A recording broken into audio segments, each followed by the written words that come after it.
스가랴는 절망적인 현실에서 믿음의 눈을 들어서 하나님이 하시는 일을 바라봅니다. 우리가 스가랴의 이 묵시를 읽으면서 그 믿음의 눈이 열려질 수 있기를 주님으로 부탁을 드립니다. 8가지 묵시의 결론이 오늘 말씀입니다.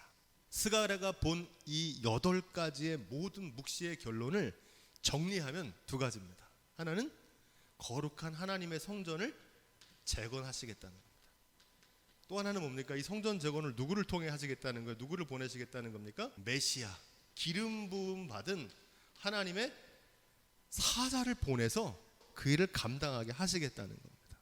여기서 말하는 성전 재건은 특정한 건물을 건축하는 일이 아니라 하나님의 언약이 성취되는 구원의 사건이라고 배웠습니다. 하나님 말씀대로 준행하는 삶의 척도가 성전을 재건하는 것이다. 메시아의 도래는 특정한 인물만을 말하는 게 아니라 하나님의 임재와 통치를 실현하는 하나님의 사람을 가리킵니다. 하나님이 보내신 하나님의 사람을 통해서 뜻이 하늘에서 이룬 것 같이 땅에서도 이루어지게 하시는 줄로 믿습니다. 하나님 말씀대로 준행할 때 이 모든 묵시대로 하나님께서 이루시겠다는 겁니다. 16년 동안 성전 재건이 중단되고 지연되고 있었어요. 힘도 붙이고 방해도 많고 그렇게 낙심하고 있을 때 하나님께서 절망의 밤에 눈을 들어서 새 희망의 비전을 보여주시는 겁니다. 이 믿음의 눈이 열려지기를 주님으로 축원드립니다. 사로잡힌 자 중에서 바벨론으로부터 돌아온 헬데와 도비아와 여디야가 스바냐의 아들 요시야의 집에 들었더니 이 4사람은 결론부터 말하면은 특정한 인물을 가리키는 게 아니라 성전 재건을 성취할 대제사장 여호수아를 도와줄 사람들을 말합니다. 그들의 명단입니다. 이 4사람은 단순히 특정한 4명만을 얘기하는 게 아니라 하나님의 일은 대제사장 여호수아 혼자서 감당하는 게 아니라 하나님께서 돕는 사람들을 보내셔서 함께 이루게 하신다는 사실을 증거하고 있습니다. 이 헬데라고 하는 이름의 뜻은 머리 된 자, 강한 자, 지도자를 뜻합니다. 이 도비아는 어떤 뜻이냐면 선한 자라는 뜻입니다. 여다야는 지식 있는 자라는 뜻인데 어떤 지식이 있느냐? 하나님을 경외하는 지식이 있는 사람 보내겠다는 겁니다. 그리고 마지막에 나오는 요시야는 하나님의 은혜라는 뜻입니다. 하나님의 은혜를 아는 자를 보내셔서 대제사장 여호수아를 도와서 그 성전 재건을 완수하시겠다는 겁니다. 여기서 중요한 말씀은 하나님은 어떤 사람을 통해서 일하시느냐? 사로잡힌 자 중에서 바벨론에서 돌아온 사람들을 통해서 하나님의 일을 이루시겠다는 겁니다. 이게 무슨 말이냐면 하나님의 일은 치유받은 자, 포로되었다가 자유를 얻은 자, 눈먼 자를 다시 보게 하셔서 눌린 자를 자유케 하셔서 한마디로 하나님의 구원을 체험한 사람들을 통해서 하나님의 일을 일하시는 줄로 믿습니다. 누가복음 8장 1절로 3절에 보면 이후에 예수께서 각성과 촌을 두루 다니시며 하나님의 나라를 반포하시며 그 복음을 전하실 때 12제자가 함께 다녔고 또한 악귀를 쫓아내심과 병고침을 받은 어떤 여자들 곧 7귀신이 나간 자 막달라인이라는 마리아와 헤로데 청지기 구사의 아내 요한나와 또 수산나와 다른 여러 여자가 함께하여 자기들의 소유로 저희를 섬기더라. 누가 도왔습니까? 예수님과 12제자만 하나님 나라 사역을 한 게 아니라 그분들이 그 일에 매진할 수 있도록 병에 들었다가 고침을 받은 사람, 귀신 들렸다가 나음을 받은 사람, 그 사람들이 자기의 소유로 하나님 나라 일을 위해서 섬기고 도왔다는 겁니다. 치유받은 자를 통해서 하나님의 영광을 나타내길 원하신다는 겁니다. 사로잡힌 자를 포로에서 돌아오게 하시는 목적이 여기 있습니다. 치유받은 그 건강으로 하나님의 일을 감당하라고 치유를 베풀어 주신 줄로 믿습니다. 은과 금을 취하여 면류관을 만들어 여호사닥의 아들 대제사장 여호수아의 머리에 씌우고 이렇게 말합니다. 학개서에 보니까 뭐라고 말씀하셨습니까? 은도 내 것이요 금도 내 것이니라. 하나님께서 모든 만물의 주관자 되시는 줄로 믿습니다. 그분께서 권능 주시겠다는 거예요. 누구에게? 대제사장 여호수아에게 은도 주시고 금도 주시겠다는 겁니다. 면류관은 세상의 주관자 되신 하나님께서 친히 세우시고 위임해 주시는, 임명하는 거거든요. 하나님께서 부어주시는 권세를 뜻합니다. 권세. 하나님께서는 사람을 통해서 일하십니다. 어떻게 일하시느냐? 그 하나님이 택하신 사람에게 권능을 주시고 권세를 주셔서 일하게 하시는 줄로 믿습니다. 하나님께서는 사명을 맡기실 때 사명만 맡기시는 게 아니라 그 사명을 감당할 수 있는 힘도 주시고 물질도 주시고 지혜도 주시고 사람도 붙여주시는 줄로 믿습니다. 그래서 하나님의 일을 감당할 때 하나님께서 약속하신 힘과 지혜와 권능과 물질을 부어달라고 구하셔야 됩니다. 고린도전서 4장 1절로 2절에 보면 사람이 마땅히 우리를 그리스도의 일꾼이요 하나님의 비밀을 맡은 자로 여길지어다. 그리고 맡은 자에게 구할 것은 충성이니라. 그래서 디모데에게 사도 바울은 충성스러운 자들에게 하나님의 일을 맡기라 이렇게 얘기합니다. 일을 맡는 게 중요한 게 아니라 그 일을 맡은 사람은 어떻게 감당해야 되느냐? 충성스럽게 감당해야 됩니다. 왜 맡기셨습니까? 그 사명 감당하라고 맡기셨거든요. 그래서 권세도 주시고 지혜도 주시고 물질도 주시고 힘도 주시고 건강도 주시고 생명도 주신 건데 그 직분과 권세와 권능을 남용해서 배반하는 사람이 참 많더라고요. 직분을 맡는 것도 중요하지만 직분을 맡는 것보다 그 직분에 합당한 삶을 사는 것이 더 중요합니다. 12절부터 14절. 이 수는 새싹을 말합니다. 새싹.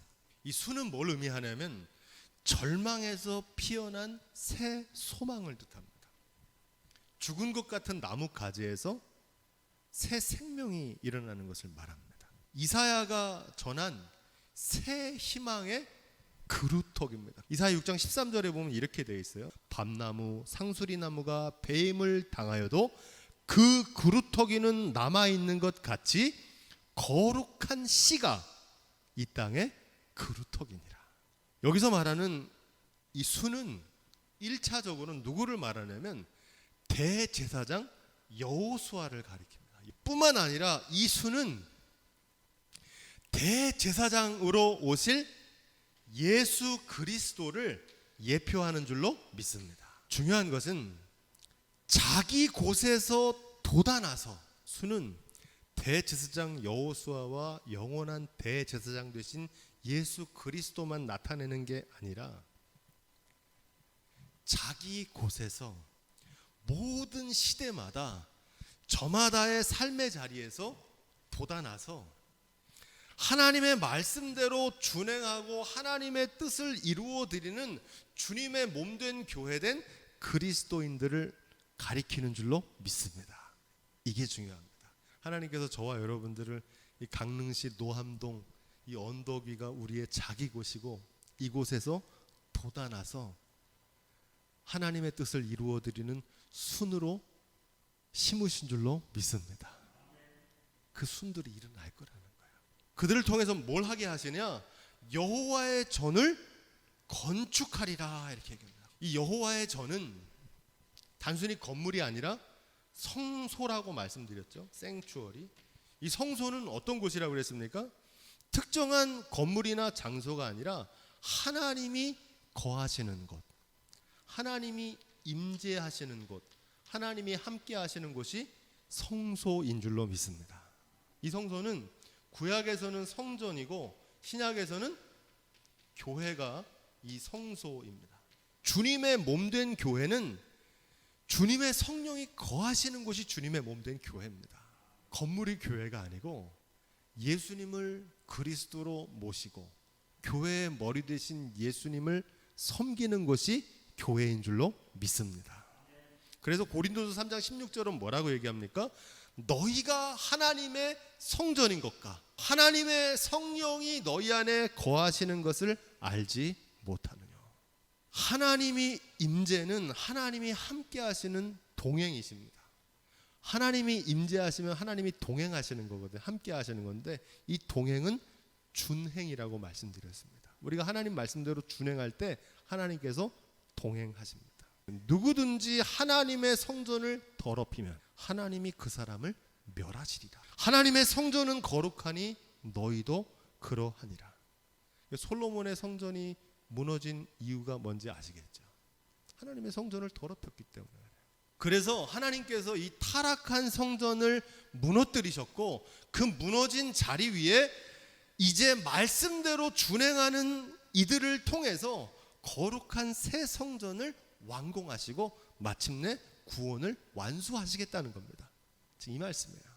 이어지는 말씀에 뭐라고 되어 있냐면 영광도 얻고 그 위에 앉아서 다스릴 것이요 또 제사장이 자기 위에 있으리니. 왕은 하나님의 통치를 위임받아서 하나님의 통치를 실현하는 역할을 합니다. 이게 왕입니다. 제사장은 뭐 하는 역할을 하느냐? 제사장은 하나님께 제사 드리잖아요. 이 제사를 뭐라고 그러냐면 하나님께 경배하는 거다 이렇게. 구약에서는 이 경배가 제사고 신약에서는 뭡니까? 하나님께 예배하는 거죠. 경배 드리는 역할을 하는 게 제사장의 역할입니다. 대제사장 여호수아가 받을 영광이 이 영광을 받게 된다는 겁니다. 또한 이 말씀은 앞에서 배운 것처럼 만왕의 왕 되시고 영원한 대제사장으로 오신 왕 같은 제사장 누구십니까? 예수 그리스도의 받으실 영광을 예표하고 있습니다. 더 나아가서 여기서 말하는 이 영광은 예수님을 그리스도로 모시고 사는 모든 그리스도인, 하나님의 말씀대로 준행하는 사람들이 받을 영광입니다.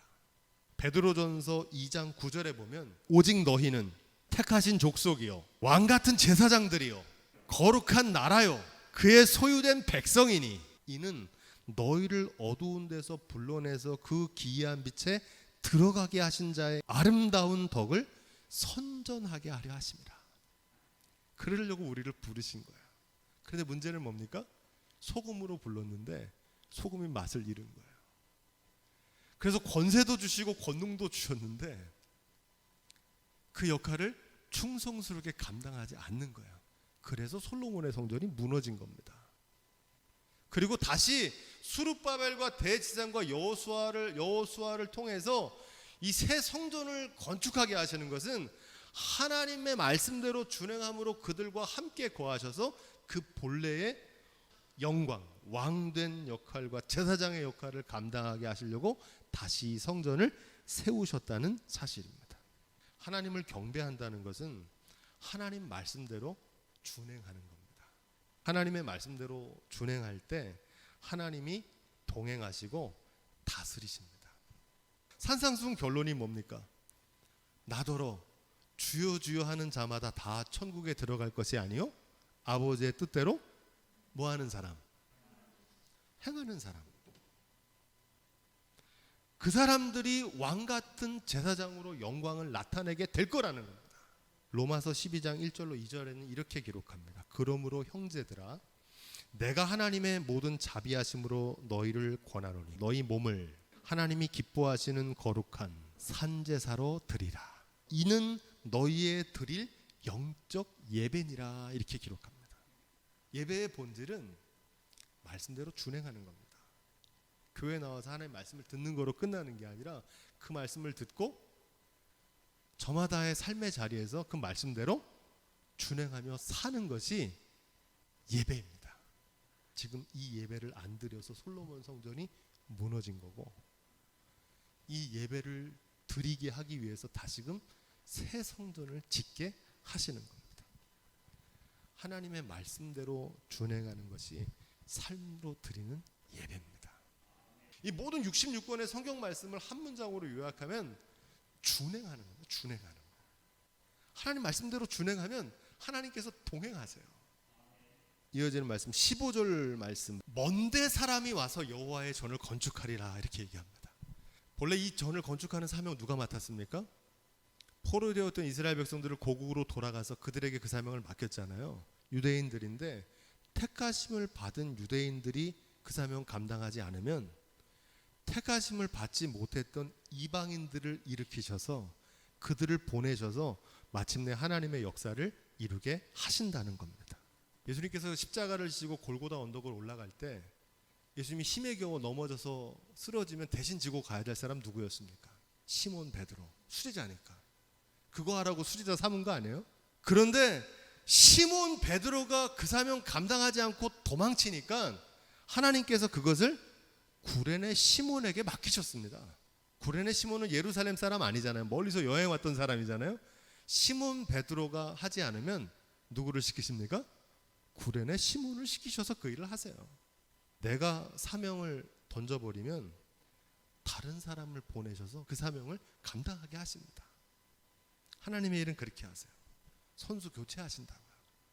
저는 19년간 목회하면서 교회 일을 감당하는 귀한 일꾼들을 하나님께서 그때그때마다 주셨는데 그 일꾼들이 떠나면 새 일꾼을 채워주시더라고요. 예배당 건축하면서 이 선수 교체를 많이 받습니다. 처음에 이 예배당 건축하는 사명을 딴 사람한테 딱 맡겼는데 그 사람이 그걸 못하니까 하나님 다른 사람 세우시더라고요. 또 그 사람 안 하면 그 끝나는 게 아니에요. 그럼 또 다른 사람 세우고 나중에는 다른 사람을 세워서 그 언약을 이루시더라고요. 내가 없으면 안 된다? 나 없이 어디 잘 되나 보자. 내가 없어도 저분이 없으면 안 된다. 아니에요. 주님의 교회는 내가 없어도 그분이 없어도 먼데 사람이 와서 여호와의 전을 건축하게 하세요. 누가 그 역할을 못하면 그분이 안타까울 뿐이지. 왜냐면 그 사명을 충성스럽게 못 감당하고 넘어지니까 본인한테 불행한 거지. 하나님의 일은 너와 내가 하는 게 아니라 너와 나를 통해서 하나님께서 친히 이루시는 줄로 믿습니다. 만군의 여호와께서 나를 너희에게 보내신 줄 너희가 알리라. 이스라엘 백성들이 하나님께서 스가랴를 보내신 것을 몰랐고 여호수아를 보내신 것을 몰랐고 자기들이 구해놓고서 자기들이 구했잖아요. 하나님 이 백성을 구원해달라고, 포로된 백성들을 구원해달라고 자기들이 부르셔서 하나님께서 여호수아도 보내고 스룹바벨도 보내고 스가랴도 보내고 학개도 보냈는데 스가랴를 하나님이 보내신 것을 몰랐어요. 모르는 게 죄라고 말씀드렸죠. 하나님을 모르는 게 죄입니다. 하나님을 아는 것이 영생입니다. 영생은 유일하신 하나님과 그 보내신 예수 그리스도를 알미라 그러잖아요. 지금은 모르지만 그날에는 알게 될 거라는 겁니다. 이 모든 일들을 이루시는 목적은 하나입니다. 하나님이 하나님 되심을 알게 하시기 위해서입니다. 인간적인 방법으로 도저히 안 되는 것, 이루어지지 않을 것 같은 것을 하나님께서 이루시는 것을 가리켜서 뭐라고 그럽니까? 그걸 기적이라 그러잖아요. 기적을 베푸시는 목적이 있습니다. 하나님을 알게 하기 위함입니다. 에스겔 36장 35절로 38절에 보니까 이렇게 말씀이 기록되어 있어요. 사람이 이르기를 이 땅이 황무하더니 이제는 에덴 동산 같고 황량하고 적막하고 무너진 곳을 건축하여 황무한 자리에 심은 줄 알리라. 나 여호와가 말하였으니 이루리라. 나 주 여호와가 말하노라. 그래도 이스라엘 족속이 이와 같이 자기들에게 이루어 주기를 내게 구하여야 할지니라. 내가 그들의 인수로 양떼같이 많아지게 하되 제사 드릴 양떼같이 황폐한 성읍에 사람의 때로 채우리라. 그리한즉 그들이 나를 여호와인 줄 알리라 하셨느니라. 그 일을 이루셔서 뭘 하시겠다는 겁니까? 그들이 나를 여호와인 줄 알리라. 마지막 결론의 말씀인데, 너희가 만일 너희 하나님 여호와의 말씀을 청종할진대, 이렇게 얘기합니다. 이 청종이란 말은 듣고 순종하는 것을 말합니다. 귀 기울여 듣고 순종하는 것. 누가복음 8장 15절. 좋은 땅에 있다는 것은 착하고 좋은 마음으로 말씀을 듣고 지키어 인내로 결실하는 자니라. 아멘. 청종한다는 건 뭐냐? 말씀을 듣고 지키어 인내로 결실하는 게 청종하는 겁니다. 하나님의 말씀은 반드시 성취됩니다. 듣고 지키어 인내로 결실하는 자들을 통해서 이루십니다. 하지만 중요한 것은 하나님의 말씀과 하나님의 도우심이 있어도 청종하지 않으면 이루실 수 있습니까? 없습니까? 이같이 되리라 그랬거든요. 조건절이에요. 청종하면 이같이 되리라는 거고, 그럼 청종하지 않으면 어떻게 됩니까? 이같이 안 된다는 얘기입니다. 누가복음 8장 11절 14절 시작. 이 비유는 이러하니라. 씨는 하나님의 말씀이요 길가에 있다는 것은 말씀을 들은 자니 이에 마귀가 와서 그들로 믿어 구원을 얻지 못하게 하려고 말씀을 그 마음에서 빼앗은 것이요 바위에 있다는 것은 말씀을 들을 때의 기쁨으로 받으나 뿌리가 없어 잠깐 믿다가 배반하는 자요 가시떨기에 떨어졌다는 것은 말씀을 들은 자니 지내는 중에 이생의 염려와 재리와 일락의 기운이 막혀서 온전히 결실 못하는 자요. 길가, 바위, 가시떨기, 옥토 모든 땅의 공통점은 뭡니까? 모두가 말씀을 들은 자라는 겁니다. 그런데 다 들었지만 그 말씀대로 청종하지 않아서 말씀대로 열매 맺지 못한 것은 그 말씀이 문제가 있는 게 아니에요. 말씀은 다 떨어졌어요. 그러면 그게 자라야 되는데 뭐가 문제인 겁니까? 밭이 청종하지 않으면 아무리 귀한 말씀이 떨어져도 열매를 못 맺는 거예요. 그 말씀을 듣고 지키어 인내할 때 만일 청종하면 하나님의 역사는요 많은 사람이 이루는 게 아니에요. 청종하는 소수의 사람을 통해서 하나님 역사를 이루신다는 걸 제가 깨달았어요. 그 말씀을 청종해서 듣고 지켜서 인내해서 결실하는 저와 여러분들이 될 수 있길 주님으로 부탁을 드립니다.